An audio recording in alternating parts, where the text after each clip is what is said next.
दोस्तों, क्या आपको पता है इन्वेस्टमेंट जर्नी में एक नया ट्रेंड आ रहा है। सब लोग ट्रेडिशनल स्टॉक और म्यूचुअल फंड्स के बारे में सोचते हैं, बट वेट, क्या आपने कभी सोचा है कि फ्यूचर की इमर्जिंग सेक्टर्स में इन्वेस्ट करने का सबसे स्मार्ट तरीका क्या हो सकता है? आज इस वीडियो में हम यही जानेंगे। दोस्तों, मैं हूँ वृशाली और आपका धन के यूट्यूब के चैनल बहुत बहुत स्वागत है। आज हम डिटेल में बात करेंगे कि कैसे थेमेटिक ईटीएफ्स के थ्रू इन्वेस्टर्स फ्यूचर के इमर्जिंग सेक्टर्स में कैसे पोजीशन बना सकते हैं। मगर वीडियो में आगे बढ़ने से पहले मैं आपको एक सवाल पूछना चाहती हूँ कि क्या थेमेटिक ईटीएफ्स सिर्फ एक स्पेसिफिक सेक्टर या थीम पर फोकस रहता है? जल्दी से मुझे यस या नो कमेंट कीजिए। और हाँ, अगर इस वीडियो में मैं किसी भी स्टॉक या ईटीएफ के नाम ले रही हूँ तो ये सिर्फ एक एग्जाम्पल है, आपको कंसेप्ट समझाने के लिए। ये किसी भी तरह का बाय या सेल रिकमेंडेशन नहीं है। तो चलिए दोस्तों, सबसे पहले समझते हैं कि थेमेटिक ईटीएफ्स है क्या एग्जैक्टली। ट्रेडिशनल डाइवर्सिफाइड फंड्स जो सबको पता है वो मल्टीपल सेक्टर्स में इन्वेस्ट करते रहते हैं, बट थेमेटिक ईटीएफ्स का अप्रोच बिल्कुल डिफरेंट है। ये स्पेसिफिक थीम्स, ट्रेंड्स या इमर्जिंग सेक्टर्स पर फोकस करते हैं। आप टेक्नोलॉजी रिवोल्यूशन तो देख ही रहे होंगे, तो artificial intelligence, electric vehicles, renewable energy,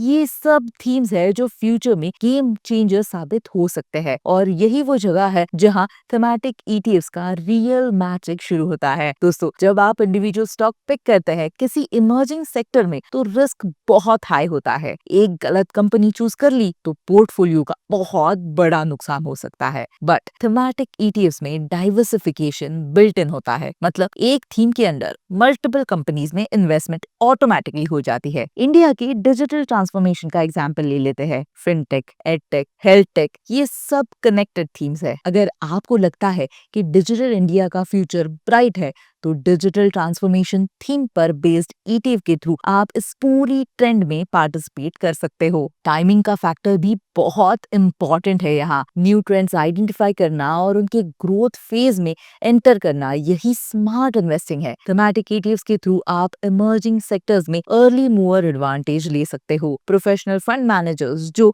thematic ETFs manage करते हैं वो कंटिन्यूसली रिसर्च करते रहते हैं, कौन से कंपनीज थीम के अकॉर्डिंग परफॉर्म कर सकते हैं, क्या फ्यूचर प्रोस्पेक्ट्स है उन कंपनीज के, ये सब एनालिसिस ऑलरेडी किया होता है। अब इंडिविजुअल इन्वेस्टर्स के लिए इतना डीप रिसर्च करना कभी कभी मुश्किल हो सकता है। कॉस्ट एफिशिएंसी भी एक बहुत ही मेजर एडवांटेज है। इंडिविजुअल स्टॉक्स में ट्रेडिंग चार्जेस, मल्टीपल ट्रांजैक्शन के कॉस्ट, ये सब एड अप हो जाते हैं। थेमेटिक ईटीएफ्स में एक सिंगल ट्रांजैक्शन में पूरे थीम का एक्सपोजर आपको मिल सकता है। लिक्विडिटी का भी बेनिफिट आपको मिल सकता है, क्योंकि थेमेटिक ईटीएफ्स एक्सचेंजेस में ट्रेड होते हैं तो आप स्टॉक मार्केट आज में इन्हें बाय या सेल भी कर सकते हो। फ्लेक्सिबिलिटी बहुत ज्यादा होती है ट्रेडिशनल म्यूचुअल फंड्स के कंपैरिजन में। बट रिमेंबर, हर इन्वेस्टमेंट में रिस्क फैक्टर होता है। थेमेटिक इन्वेस्टिंग का मतलब है कि आप स्पेसिफिक सेक्टर्स पर फोकस कर रहे हो। अगर वो थीम एक्सपेक्टेड की तरह परफॉर्म नहीं करता तो रिटर्न्स भी इफेक्ट हो सकते हैं। इसीलिए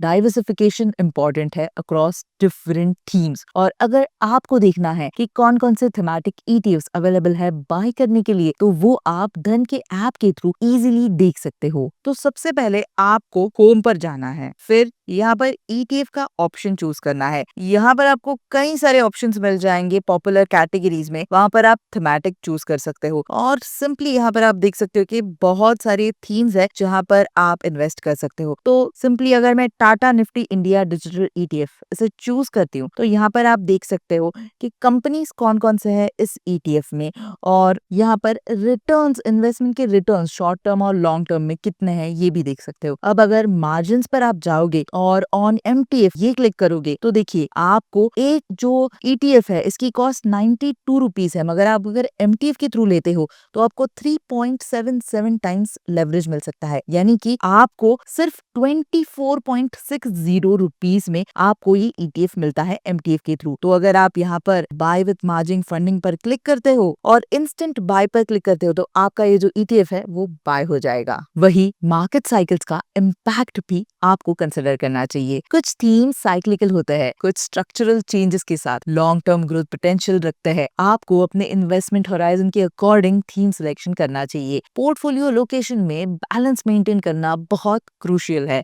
थेमेटिक ईटीएफ्स को कोर होल्डिंग्स के साथ सैटेलाइट इन्वेस्टमेंट की तरह यूज करना सेंसिबल अप्रोच हो सकता है। पूरे पोर्टफोलियो में थीमेटिक इन्वेस्टमेंट का कंसंट्रेशन जरूर अवॉइड कीजिए। वही ग्लोबल ट्रेंड्स को लोकल मार्केट में कैप्चर करना भी पॉसिबल है थीमेटिक ईटीएफ्स के थ्रू। इंटरनेशनल थीम्स जो इंडिया में रेलेवेंट है उनका एक्सपोजर डोमेस्टिक मार्केट में भी आपको मिल सकता है। मगर आपको अगर एक पर्टिकुलर थीम या ईटीएफ का रिटर्न कैलकुलेट करना है तो आपको धन के ईटीएफ कैलकुलेटर को जरूर चेक करना चाहिए। तो दोस्तों, अगर आप धन के ईटीएफ रिटर्न कैलकुलेटर पर जाओगे और यहाँ पर कोई भी ईटीएफ सर्च करोगे, जैसे अगर आप निफ्टी 50 का ईटीएफ लेते हो, कोई भी ईटीएफ आप चूज कर सकते हो। तो जो पहला आया है निप्पॉन निफ्टी 50 ईटीएफ, ये चूज कर लिया मैंने। और यहाँ पर इन्वेस्टमेंट वैल्यू आप कोई भी रख सकते हो, तो मैंने यहाँ पर 1 लाख रुपीज ही रखा है। तो यहाँ पर आप देख सकते हो कि अगर इन्वेस्टमेंट 1 साल के लिए किया तो सिर्फ 3.51 रिटर्न्स मिलेंगे। मगर अगर ये टाइम पीरियड इंक्रीज हो जाएगा, 3 साल करूंगी तो 62.59% और 5 साल में तो 150.34% के रिटर्न्स मुझे मिल सकते हैं। तो यहाँ पर आपको जिस ईटीएफ में इन्वेस्ट करना है उस ईटीएफ को यहाँ पर आप सर्च कर सकते हो और उसके रिटर्न्स चेक कर सकते हो। अब दोस्तों, आता है उस क्वेश्चन की आंसर पर जो मैंने वीडियो के शुरुआत में आपसे पूछा था, क्या थीमेटिक ईटीएफ्स सिर्फ एक स्पेसिफिक सेक्टर या थीम पर फोकस करते हैं? तो जी हाँ दोस्तों, thematic ETFs specific theme, sector या ट्रेंड्स पर फोकस करते हैं। ट्रेडिशनल डाइवर्सिफाइड फंड्स की तरह मल्टीपल अनरिलेटेड सेक्टर्स में इन्वेस्ट नहीं करते, बल्कि एक पर्टिकुलर थीम के अराउंड कंपनीज को सिलेक्ट करते हैं। कंक्लूजन ये है कि थीमेटिक ईटीएफ्स इन्वेस्टर्स के लिए फ्यूचर की ग्रोथ स्टोरीज में पार्टिसिपेट करने का स्ट्रक्चर्ड तरीका हो सकता है। प्रॉपर रिसर्च, रिस्क मैनेजमेंट और पोर्टफोलियो डाइवर्सिफिकेशन के साथ ये investment tool significant value add कर सकता है। तो दोस्तों, अगर आपको ये वीडियो हेल्पफुल लगा है तो इस वीडियो को लाइक जरूर कीजिए, और आप ऐसे ही इंफॉर्मेटिव कंटेंट रेगुलरली देखना चाहते हो तो धन के यूट्यूब चैनल को जरूर सब्सक्राइब कीजिए। Investments in the securities market are subject to market risk. Read all the related documents carefully before investing.